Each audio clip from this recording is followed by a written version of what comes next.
Hello नमस्कार welcome back. एक बार फिर से स्वागत है आपका आपके अपने YouTube channel study with civil buddy में। मैं हूं अमित सिंह भदौरिया। आरसीसी की जो हमारी सीरीज़ है, इस आरसीसी की सीरीज़ का ये हमारा लेक्चर नंबर 10 है।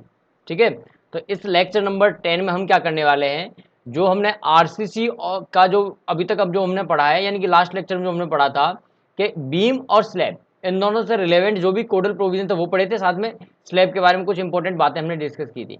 अब उसी सिलसिले को आगे बढ़ाते हैं और अब हम बात कर लेते हैं थोड़ा सा और स्लैब के बारे में। उसके अलावा कुछ और इंपॉर्टेंट बातें हैं जिनके बारे में आज मैं आपको बताने वाला हूं। तो आपको क्या करना है, बने रहना है पूरे वीडियो में, और अगर आपके यार दोस्त अगर रह गए हैं पीछे तो उन्हें ये जो लिंक है उसे आप जरूर शेयर करना। चलिए, तो आज का जो कार्यक्रम, आज का जो खेला है, उसे हम क्या करते हैं, शुरू करते हैं।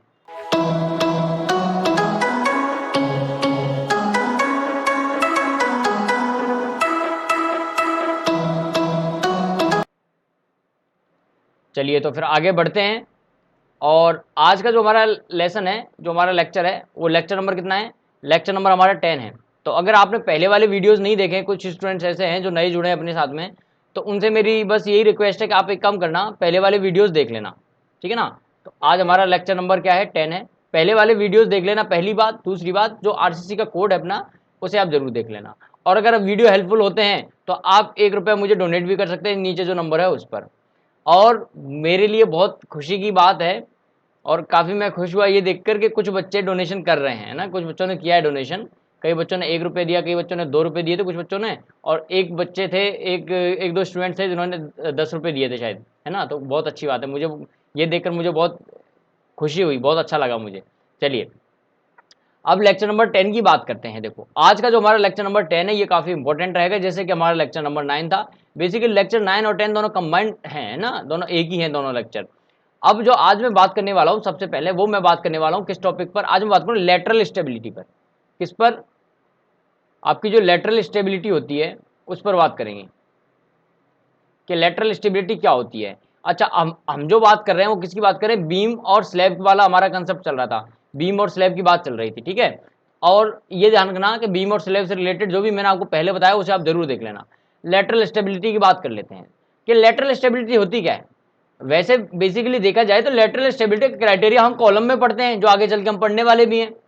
पहले कॉलम के थ्रू समझ लेते हैं कि लेटरल स्टेबिलिटी क्या होती है, और फिर हम समझेंगे कि बीम और स्लैब के हिसाब से क्या होगा। मान लीजिए आपके पास में एक कॉलम है, इस तरह का कोई कॉलम था, नीचे से फिक्स है और मान लिया ऊपर से भी फिक्स है। ये कॉलम है, मैंने मान लिया ऐसा कि ये कॉलम होगा।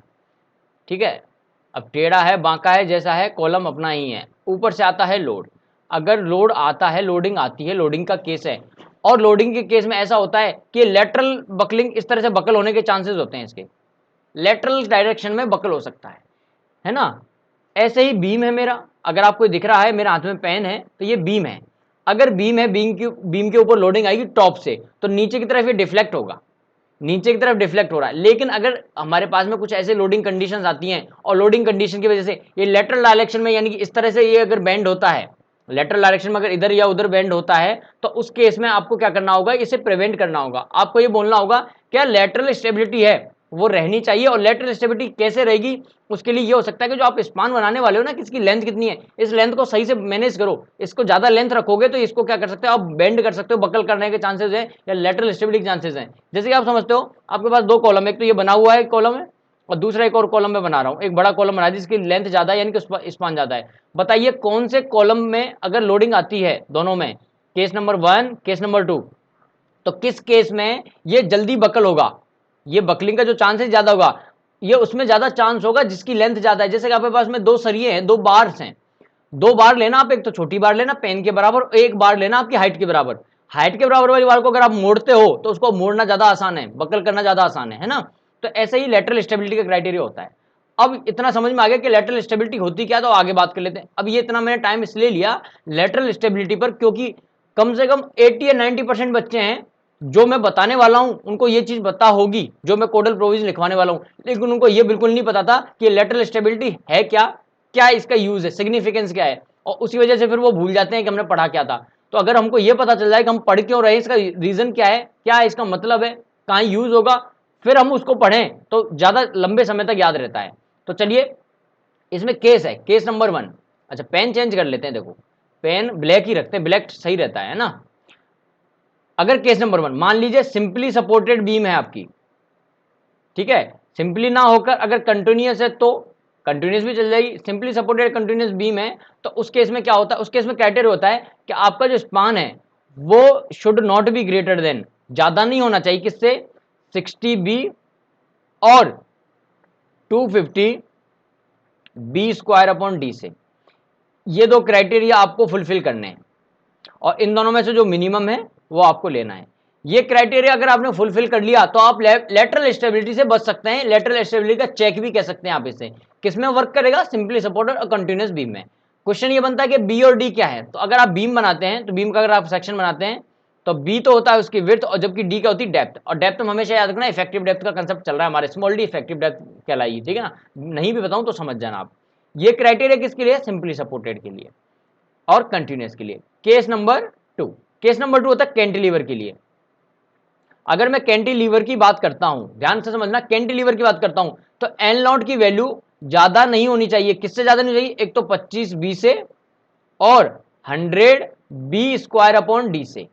ये क्राइटेरिया किस में चलता है, ये क्राइटेरिया चलता है आपके कैंटिलीवर में। इन दोनों में से जो मिनिमम होगा वो आपको लेना है। अच्छा, बीच में मैंने एक लाइन बना दी तो इसे मत समझना कि अपॉन में लिखा हुआ है, दोनों अलग अलग है ना, दोनों अलग अलग हैं। तो ये दो क्राइटेरिया है, एक तो 25 बी और 100 बी स्क्वायर अपॉन डी, दोनों में से जो मिनिमम है वो मैं लेके चलूंगा और उससे ज्यादा नहीं होना चाहिए, ठीक है। तो ये कैंटिलीवर और सिंपली सपोर्टेड के लिए एग्जैक्टली अगर आप यही चीज देखते हैं तो कॉलम में भी पढ़ेंगे और कॉलम में जब आप पढ़ेंगे तो आप कंफ्यूज हो सकते हैं। तो इसको याद करने का मैं तरीका बता देता हूं। मैं कॉलम भी यही बता देता हूं, एक बार कॉलम में जाके फिर पढ़ लेंगे, कॉलम का एक बार बता देते हैं।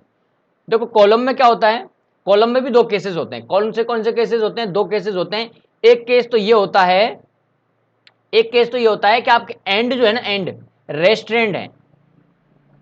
ये रेस्ट्रेंड एंड का मतलब क्या होता है, जैसे कि यहां पर भी, यहाँ पे फिक्स है और यहां पर भी फिक्स है, तो ये रेस्ट्रेंड एंड हो गए। इसके एंड्स जो हैं रेस्ट्रेंड है, बंधे हुए हैं, फिक्स हैं।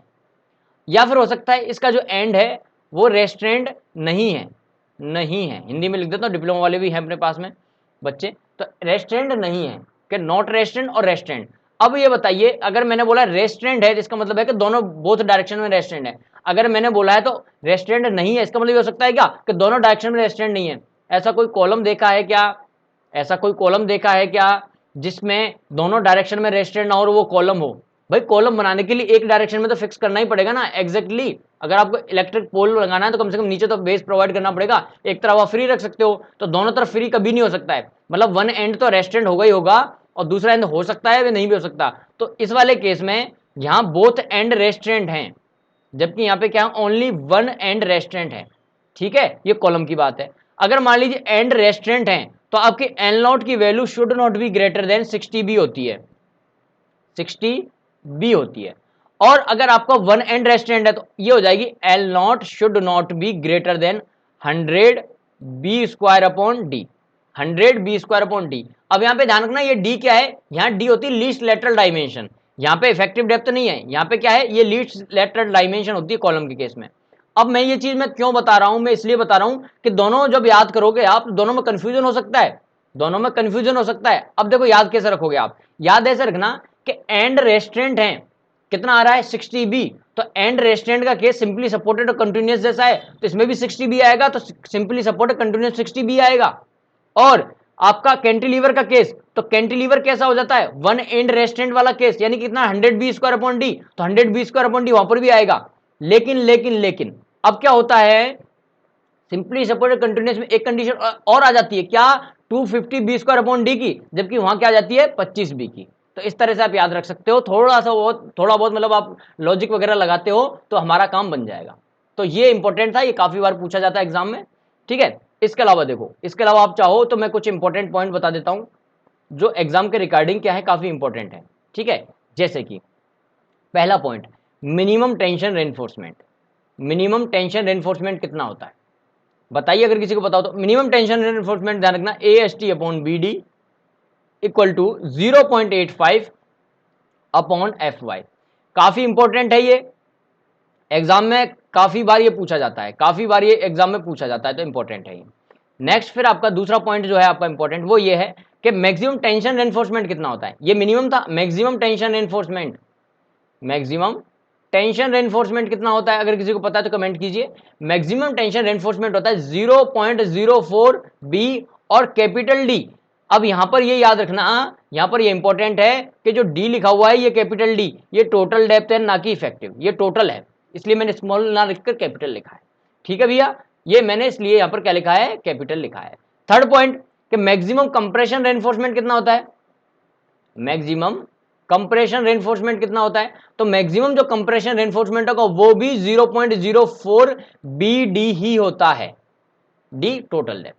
अच्छा, अब यहां पर थोड़ा सा आप एक चीज नहीं सीख सकते हो, शायद आप, हो सकता है काफी लोगों को ना पता हो कि जो हैंगर रेनफोर्समेंट, हैंगर तो क्या, मैं आपको डायग्राम बना देता हूं। देखो, अगर ये बीम है, ये क्या है, ये बीम है, मान लीजिए कि बीम है, और इस बीम में ये सिंगली रेनफोर्स्ड है, और आपने सिर्फ बॉटम में रेनफोर्समेंट प्रोवाइड किया हुआ है, टॉप में रेनफोर्समेंट नहीं है, सिंगली रेनफोर्समेंट है, यही तो हम बोलते हैं।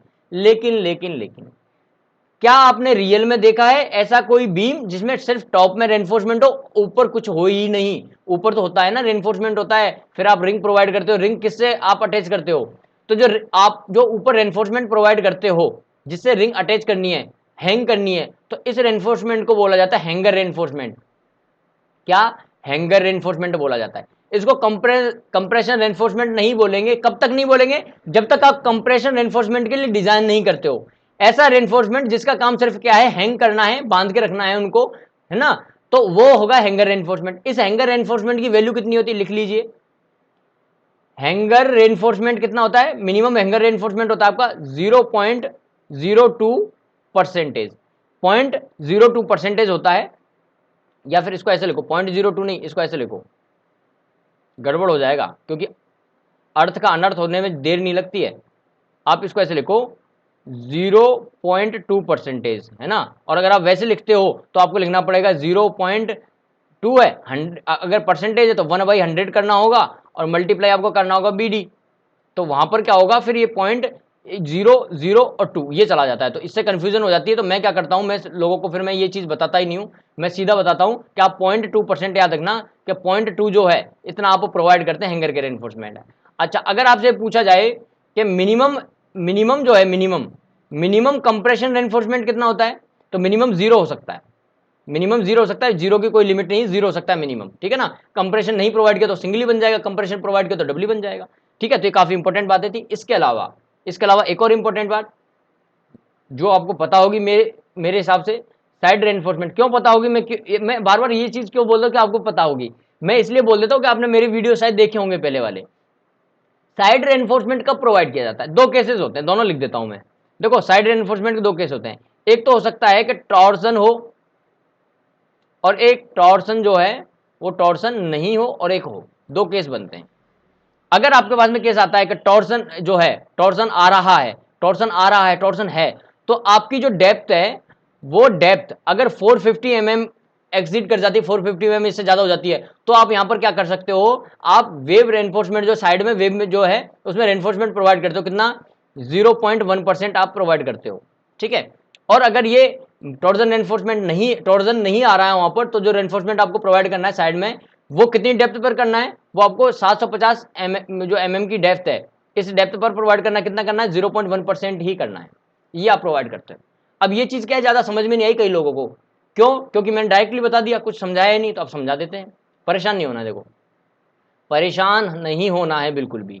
देखिए क्या होता है कि जैसे मान लीजिए ये रेनफोर्समेंट, ये बीम है, ठीक है, और ऐसा होता है बीम में, जैसे मान लीजिए मैं टी बीम बना देता हूं, क्योंकि टी बीम के केस में ज्यादा होता है कि ये तो है आपकी ऊपर वाली क्या है, फ्लेंज, और ये नीचे है, ये क्या है, वेब है। वेब है, उस वेब की डेप्थ बहुत ज्यादा हो गई, वेब की जो डेप्थ है वो बहुत ज्यादा हो गई। या नॉर्मल बीम अगर आप बनाते हो, नॉर्मल बीम आपने बनाया और उस बीम की डेप्थ क्या है, 750 mm से ज्यादा हो गई, तो उस केस में क्या है, रेनफोर्समेंट जो बॉटम में आप प्रोवाइड करते थे ना, अब बॉटम के साथ साथ में आपको साइड में भी प्रोवाइड करना होगा, साइड में ऐसे ऐसे ऐसे, साइड में जो रेनफोर्समेंट प्रोवाइड करने हो ना आप, साइड में जो रेनफोर्समेंट प्रोवाइड करना है, इसी को बोला जाता है साइड रेनफोर्समेंट। यहाँ साइड में जो आप प्रोवाइड करने वाले हो, ठीक है, ये साइड में जो रेनफोर्समेंट रहेगा। अभी जो साइड रेनफोर्समेंट है कितना होता है, ये 0.1% के बराबर होता है। अगर आपका टॉर्जन आ रहा था तो डेप्थ जो है 450 mm की डेप्थ पर ही प्रोवाइड कर देते हैं, और टॉर्जन नहीं है तो 750 mm की डेप्थ पर प्रोवाइड करते हैं, ठीक है क्या, ये इंपॉर्टेंट बात है, ये आप याद रखना। अच्छा, अगर आपसे बोल दे स्पेसिंग के बारे में, इसमें स्पेसिंग के बारे में पूछ ले, तो तो स्पेसिंग के बारे में याद रखना, इसकी स्पेसिंग जो है या तो 300 mm होगी, कितनी 300 mm होगी, या फिर इसकी वेब की जो डेप्थ है उसके बराबर होगी, है ना। तो वेब जो होगी आपकी, उस वेब की विड्थ, डेप्थ, वेब की विड्थ लिखो, वेब की विड्थ लिखो। डेप्थ से आपको कन्फ्यूज, डेप्थ तो वही है जो अभी मैंने बताई आपको, डेप्थ तो 7.5 450 ये थोड़ी रखेंगे, वेब की विड्थ। अच्छा, ये जो स्पेसिंग है ये क्या है, स्पेसिंग क्या है, स्पेसिंग क्या है, मैक्सिमम स्पेसिंग बता रहा हूं मैं, कौन सी है, मैक्सिमम स्पेसिंग। तो अगर मैक्सिमम स्पेसिंग है और दो ऑप्शन है तो मुझे जो चूज करना है वो मिनिमम लूंगा या मैक्सिमम लूंगा, मैं लूंगा उन दोनों का मिनिमम। ये कैसे लेते हैं ये मैंने ऑलरेडी आपको लास्ट वीडियोस में मैंने बता दिया, वापस मैं फिर रिपीट नहीं करूंगा कि कब मैक्सिमम लेते हैं कब मिनिमम लेते हैं, ठीक है। तो अगर समझ में आ रहा है, सब कुछ ठीक चल रहा है, तो एक बार कमेंट सेक्शन में थम्स अप कर दीजिए ना, थम्स अप कर दीजिए या फिर ओके लिख दीजिए ना कमेंट सेक्शन में, ओके या थम्स अप कर दीजिए, जिससे कि मुझे ये पता चल सके कि हाँ सब कुछ सही चल रहा है, मामला क्या है, कंट्रोल में है ना, जो सिचुएशन है वो अंडर कंट्रोल है। और बाकी आप आराम से पढ़िए, स्माइल कीजिए, फेस पे स्माइल रहनी चाहिए और आप पढ़िए, आनंद के साथ पढ़िए। चलिए नेक्स्ट जो चीज़ है जो मैं बताना चाहता हूँ वो है डिजाइनिंग का पार्ट। जब भी डिजाइनिंग की बात होती है, स्लैब की डिजाइनिंग की बात होती है, स्लैब को जब डिजाइन किया जाता है तो स्लैब को कैसे डिजाइन करते हैं, है ना, क्या क्या स्टेप्स होते हैं। तो सबसे पहला जो स्टेप है, स्टेप्स में बता रहा हूँ, सबसे पहला स्टेप होता है इफेक्टिव स्पान कैलकुलेट करने का, कि हम सबसे पहले इफेक्टिव स्पान कैलकुलेट करते हैं। इफेक्टिव स्पान कैलकुलेट हो जाता है तो उसके बाद में हमारा काम होता है लोड की कैलकुलेशन, लोड कैलकुलेशन। और इसी लोड कैलकुलेशन में डेड लोड जो भी आ रहा है आपका या लाइव लोड आ रहा है और इनकी वजह से जो भी बेंडिंग मूवमेंट आ रहा है, वो बेंडिंग मूवमेंट की कैलकुलेशन भी आप सेकंड स्टेप में ही कर लेते हैं। जो स्टूडेंट्स मुझे फॉलो कर रहे हैं 2019 से, है ना, यानी कि 2019 से जो स्टूडेंट्स मुझे फॉलो कर रहे हैं उनको पता होगा कि मैंने आरसीसी की जो पढ़ाई थी, मैंने आपको यूनिवर्सिटी एग्जाम्स के लिए, कन्वेंशन पेपर के लिए, वहां पर ये चीजें बहुत अच्छे से मैंने बताई थी, है ना, काफी ज्यादा पसंद की गई थी वो वीडियोस मेरी, तो वो मैंने बनाई थी, अनअकैडमी पे मैंने काफी वीडियोस अपलोड की थी उसके रिगार्डिंग, है ना, तो वो काफी ज्यादा देखी गई थी, वहां पर मैंने इन चीजों को बहुत अच्छे से मैं डिटेल में बताया था। लेकिन अभी डिटेल में नहीं पढ़ना है, क्यों, हमारा ऑब्जेक्टिव पेपर है, सिर्फ हमको स्टेप्स पता होनी चाहिए। थर्ड स्टेप जो होता है, थर्ड स्टेप में हम क्या करते हैं, अब डिजाइन कोफिशिएंट निकालेंगे, क्या निकालेंगे, डिजाइन कोफिशिएंट। डिजाइन कोफिशिएंट क्या होता है, डिजाइन कोफिशिएंट का मतलब मैं कहना चाहता हूं क्यू से, इसको आप मोमेंट ऑफ रेजिस्टेंस फैक्टर भी बोल देते हैं कई लोग। क्यू की कैलकुलेशन करनी, मैंने आपको बताया था, अगर क्यू कैलकुलेट करना है और आपके पास में अलग अलग मेथड हो सकते हैं, हो सकता है आप WSM से अप्रोच कर रहे हो सकता है आप LSM से अप्रोच कर रहे हो। मान लीजिए आप WSM से अप्रोच कर रहे हैं तो जो क्यू की वैल्यू हो जाएगी half sigma CBC, sigma CBC। और सिग्मा CBC क्या होता है ये भी मैंने बताया है, क्या होता है सिग्मा CBC, कमेंट करके बताइए, जे और के, हाफ सिग्मा CBC जे और के।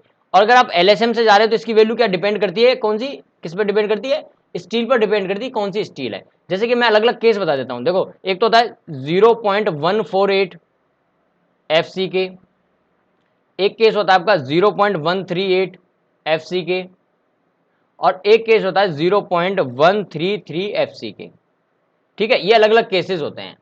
अभी कौन सा केस किसके काम आता है वो भी देख लेते हैं, कौन सा पेन लिया जाए, कौन सा पेन लिया जाए, पेन ले लेते हैं, कौन से कलर का है पता नहीं कलर कौन सा है, लेकिन ये ले लेते हैं। देखो ये होता है आपका FE250 के लिए, ये होता है आपका FE415 के लिए, और ये होता है आपका FE500 के लिए। इनके लिए वैल्यूज फिक्स है कि आपका जो Q है वो Q ये होगा, ठीक है। तो इस Q की हम कैलकुलेशन कर सकते हैं। अगर आपको ग्रेड पता है और स्टील पता है, स्टील की कौन सी ग्रेड है, कंक्रीट की, तो आप क्या कर सकते हैं, Q फाइंड आउट कर सकते हैं, ठीक है ये बात। चलिए अब आगे चलते हैं, एक और स्टेप जो है नेक्स्ट, इसकी पेन चेंज कर लेते हैं, ब्लैक ले लेते हैं, है ना। नेक्स्ट स्टेप, फोर्थ स्टेप में जैसे ही आप आते हैं तो फोर्थ स्टेप में आने के बाद आपको क्या करना होगा, जब आपने कैलकुलेशन कर ली है इसकी, तो फोर्थ स्टेप में आने के बाद क्या करना होगा, मैं कैलकुलेट करूंगा डेप्थ। क्या कैलकुलेट करूंगा, डेप्थ। तो डेप्थ कैसे कैलकुलेट करते हैं ये आपको पता होगा ऑलरेडी, अगर आपने पुराने वीडियोस देखे, M/Q/B।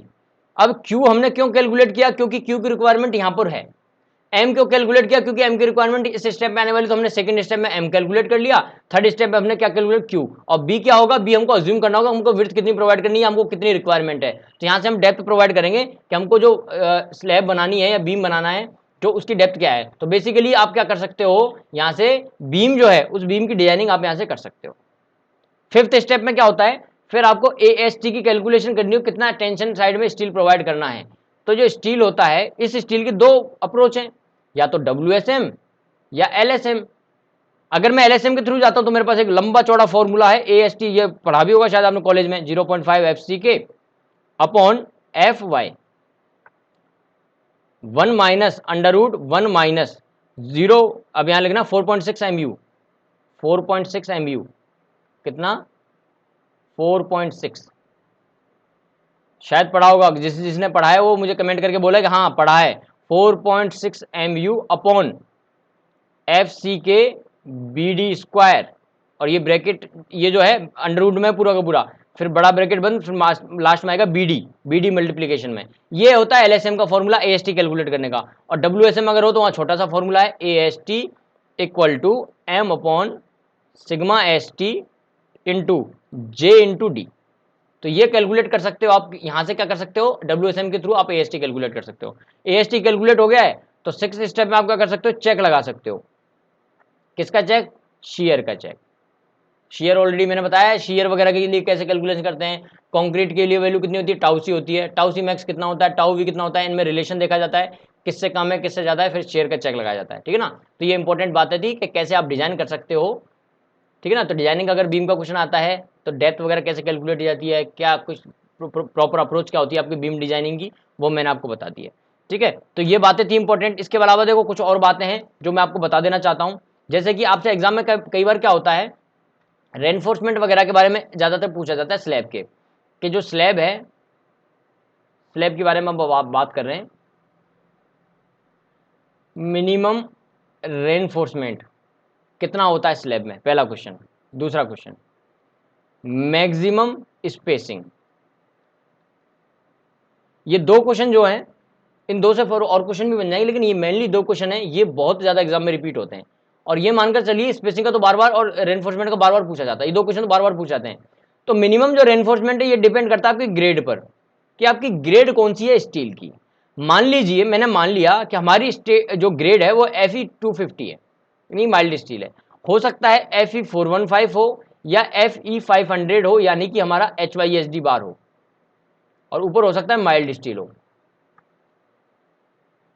एक केस में वैल्यू कम आती है, एक में ज्यादा आती है, तो ये आप खुद आइडिया लगा सकते हैं, जज कर सकते हैं HYSD बार क्या है, बेटर है, तो यहां रेनफोर्समेंट थोड़ा कम प्रोवाइड करना होगा as compare to mild steel. तो माइल्ड स्टील में आपको चाहिए 0.15% of the cross section area, है ना। और यहां जो रेनफोर्समेंट चाहिए वो चाहिए 0.12% of the cross section of the area. Cross section area जो है उसका आपको कितना चाहिए, ऊपर तो चाहिए आपको 0.15%, जबकि 0.12% यहाँ चाहिए HYSD बार में। याद रखना, अब ये चीज ज्यादा दिक्कत वाली करने वाली नहीं है, ये चीज ज्यादा परेशान नहीं करी, कम किसमें ज्यादा किसमें, मैंने बता दिया। ज्यादा किसमें आएगा, माइल्ड में आएगा। क्यों आएगा, माइल्ड की स्ट्रेंथ जो कैरिंग कैपेसिटी जो होती है, स्ट्रेंथ जो होती है, बॉन्डिंग वगैरह जो बना सकती है, माइल्ड कम बॉन्ड बना पाएगी, है ना, कंक्रीट के साथ में, और HYSD अच्छा बॉन्ड बना लेगी, है ना। ये तो ऑलरेडी मैंने चीजें बताई हैं आपको। तो ये बात समझ में आ गई। अब देखो दूसरी बात इंपॉर्टेंट, क्या बात, क्या बात में ये है कि आपको स्पेसिंग बतानी है कि स्पेसिंग क्या होगी, मैक्सिमम स्पेसिंग। तो जो मैक्सिमम स्पेसिंग है किसकी बतानी है, मेन बार की बतानी है, क्वेश्चन बन सकता है, या डिस्ट्रीब्यूशन बार की बतानी है। किसकी बतानी है, मेन बार या फिर डिस्ट्रीब्यूशन बार। अभी मेन बार क्या होती है, डिस्ट्रीब्यूशन क्या होती है, मैंने ऑलरेडी आपको बताया है। तो मेन बार हो सकता है, डिस्ट्रीब्यूशन बार हो सकता है। जब मेन बार की बात होगी तो मेन बार में जो मैक्सिमम स्पेसिंग होगी, मैक्सिमम स्पेसिंग जिसको आप एस भी लिख सकते हो, इक्वल टू, आपके पास ऑप्शन होते हैं कि मेन बार के केस में हो सकती है 3D, या फिर ये वैल्यू हो सकती है 300 mm। अब क्योंकि हम मैक्सिमम की बात कर रहे थे, इन दोनों में से आपको क्या लेना होगा, मिनिमम लेना होगा, ये मैंने बताया है। अच्छा, डिस्ट्रीब्यूशन बार में जो स्पेसिंग होती है, एस मैक्सिमम जो होती है स्पेसिंग, वो आपकी होती है तो 5D या 450 mm। 5D और 450 mm, इन दोनों में से क्या लेना होगा आपको, मिनिमम लेना होगा। ठीक है क्या, ये बात समझ में आई या नहीं आई। अगर बात समझ में आ गई है तो बोल दो हाँ, बोल दो क्या, हाँ, फटाफट बोल दो, समझ में आ गई है, हाँ, ठीक है। चलिए, अभी मैंने जो आपको बताया था डिजाइनिंग का जो तरीका बताया था, ये वन वे स्लैब में या बीम में यूज हो सकता है, लेकिन अब मैं जो चीज बताने जा रहा हूं, ये चीज समझ में आ गई ना, कि भाई मिनिमम रेनफोर्समेंट कितना होता है और मैक्सिमम स्पेसिंग क्या होती है। अब मैं जो चीज बताने वाला हूं वो मैं बताने वाला हूं किसके रिगार्डिंग, टू वे स्लैब के रिगार्डिंग, कि अगर आपको टू वे स्लैब डिजाइन करनी हो, क्या करना हो, टू वे स्लैब डिजाइन करनी हो, तो टू वे स्लैब में कैसे आप डिजाइनिंग करेंगे, है ना। तो टू वे स्लैब डिजाइनिंग जो होती है वो डिपेंड करती है किस पर, ये डिपेंड करती है कि आपकी जो कंडीशंस है वो कैसी कंडीशंस है। जैसे मैं अलग अलग कंडीशंस में आपको देता हूं, और कंडीशंस के साथ में मैं क्या है, मैं कुछ लेता हूं हाथ में, मैं पेपर ले लेता हूं हाथ में। देखो क्या होता है, भगवान करे कि आपको ये पेपर दिख रहा हो, दिख रहा है ना। जैसे मान लीजिए, अच्छा पेपर को क्या है दूसरी तरफ से फोल्ड करता हूं, इस तरफ से फोल्ड करता हूं, है ना, क्योंकि इसमें इधर से क्या है, रोहित शर्मा दिख रहा है, उधर से अनअकैडमी का ऐड आ रहा था। अपन तो प्रमोशन कर ही नहीं रहे हैं तो तुम सोचो कहीं प्रमोशन चल रहा है, प्रमोशन नहीं चल रहा है बिल्कुल भी, ठीक है। देखो ये मेरे पास में क्या हो सकता है, ये स्लैब हो सकती है। अगर ये एक स्लैब है तो इसकी कंडीशंस हो सकती हैं कि इसके जो एजेस हैं ये सिंपली सपोर्टेड हो, नॉर्मल सपोर्ट है इनके ऊपर, ये नॉर्मल सपोर्ट हो, ठीक है ना, इनके ऊपर हो सकता है नॉर्मल सपोर्ट हो, या फिर ये हो सकता है कि सिंपली सपोर्ट ना होकर ये हो सकता है फिक्स हो या कंटिन्यूस हो। समझ में आया, कंडीशन हो सकता है या सिंपली सपोर्टेड हो या कंटिन्यूस या फिक्स हो। या फिर एक केसेस और बनते हैं कि ये जो आप प्रोवाइड कर रहे हो स्लेब, इसके जो कॉर्नर्स हैं, ये जो कॉर्नर्स हैं ये आपके डाउन जा सकते हैं या डाउन नहीं जा सकते हैं, इनकी डाउन जाने की टेंडेंसी है या नहीं है। ये डाउन जाने की टेंडेंसी का क्या मतलब है कि मान लीजिए अगर आपने सपोर्ट प्रोवाइड किया, ऊपर से लोड आता है, तो देखो ये कुछ ऐसे जाएगा, तो इनके टेंडेंसी ना ऊपर जा सकता है, या फिर ऐसा हो सकता है ऊपर से अगर लोड आ रहा है तो ये नीचे जा सकते हैं, है ना। अगर बाहर की तरफ लोडिंग आती है तो ये टेंडेंसी कॉर्नर की ऊपर जाने की नीचे जाने की, इसके बेसिस पर इसके मेथड्स होते हैं। क्या आप आईएस कोड मेथड अप्लाई करना चाहते हो, ठीक है ना, एक ग्रास ऑफ रैंकाइन मेथड है वो आप अप्लाई करना चाहते हो, या पिगार्स मेथड है या मर्क्यूरस मेथड आता है एक, है ना, पिगार्स मेथड है, मर्क्यूरस मेथड है, तो कौन सा मेथड आप कब अप्लाई करते हो, तो ये आपसे काफी बार पूछा जाता है, ठीक है। तो मैं क्या सोच रहा हूं, मैं ये सोच रहा हूं कि एक तो आपको इन मेथड के बारे में लिखवाया जाए कि कौन सा मेथड कब अप्लाई करना है। ज़्यादा नहीं पढ़ना है, ज़्यादा पढ़ना ही नहीं है, ज़्यादा मैं पढ़ाता ही नहीं हूँ, कम पढ़ाता हूँ, ठीक है ना, बहुत कम पढ़ाता हूँ। मेथड्स के बारे में लिखवा दूँ एक तो आपको। ओ हो दिक्कत हो गई है, लाइट चली गई है ना। अब लाइट चली गई है तो फिर एक काम करते, क्लास जो है ना इसको आज ऑफ कर लेते, और अब हम क्या करने वाले, नेक्स्ट लेक्चर में मिल लेंगे। तो मेरी आवाज़ तो आ ही रही होगी, मैं दिख नहीं रहा हूँ तो कोई बात नहीं। नेक्स्ट लेक्चर में क्या करूंगा, मैं आपको एक तो मेथड्स के बारे में बता दूंगा कि कौन कौन से मेथड है। एक फ्लैट स्लैब के बारे में कमेंट आ रहा है कि फ्लैट स्लैब भी इसके साथ में मैं करवा दूं, तो बिल्कुल फ्लैट स्लैब भी मैं आपको इसके साथ में करवाने वाला हूं। इसके अलावा फ्लैट स्लैब के साथ में क्या होगा कि मैं आपको एक चीज़ और बताऊंगा कि जो रेनफोर्समेंट है उस रेनफोर्समेंट के साथ साथ में कहाँ रेनफोर्समेंट कहाँ कितना प्रोवाइड करें जिससे मैक्सिमम आपको मैक्सिमम मोमेंट प्राप्त हो। इसके अलावा शेयर कोफिशिएंट कैसे लगाए जाते हैं या मोमेंट कोफिशिएंट कैसे वर्क करते हैं स्लैब में, ये भी मैं आपको आगे मैं बताने वाला हूँ। तो नेक्स्ट वीडियो में मिलते हैं। आज का लेक्चर थोड़ा जल्दी कंप्लीट करवाना पड़ रहा है। चलिए, तो बहुत बहुत धन्यवाद, आप सभी मेरे साथ जुड़े हुए हैं। अच्छा मैं दिख रहा हूँ, थोड़ा थोड़ा दिख रहा हूँ, ये मैं थोड़ा थोड़ा पता क्यों दिख रहा हूँ, क्योंकि जो लैपटॉप की जो लाइट है इसकी वजह से मैं थोड़ा थोड़ा दिख रहा हूँ। चलिए बहुत बहुत धन्यवाद, आप सभी जुड़े रहे। आपसे एक बात मैं फिर बोलना चाहूँगा, एक चीज़ मैं फिर बोल देता हूँ कि हमारे पास में जो रिसोर्सेज हैं उनका हम मैक्सिमम से मैक्सिमम यूटिलाइज करके आपके लिए बेस्ट से बेस्ट चीज़ें लाने की कोशिश कर रहे हैं, और बेस्ट से बेस्ट मटेरियल लाने की कोशिश हमारी, ठीक है। तो अगर किसी स्टूडेंट के पास में हमारी तरफ से सेवाएं नहीं पहुंच पा रही किसी वजह से, तो वो मेरा व्हाट्सएप नंबर है, उससे वो डायरेक्टली कॉन्टैक्ट कर सकता है, मैं पूरी कोशिश करूंगा। और कोई स्टूडेंट अगर अगर वो सक्षम है कि वो 1 रुपये का डोनेशन करे तो वो जरूर करे, ठीक है। चलिए बहुत बहुत धन्यवाद, थैंक यू, मिलते हैं नेक्स्ट लेक्चर में। हंसते रहिए और खुश रहिए, ठीक है ना। जय हिंद, जय भारत, जय जवान, जय किसान।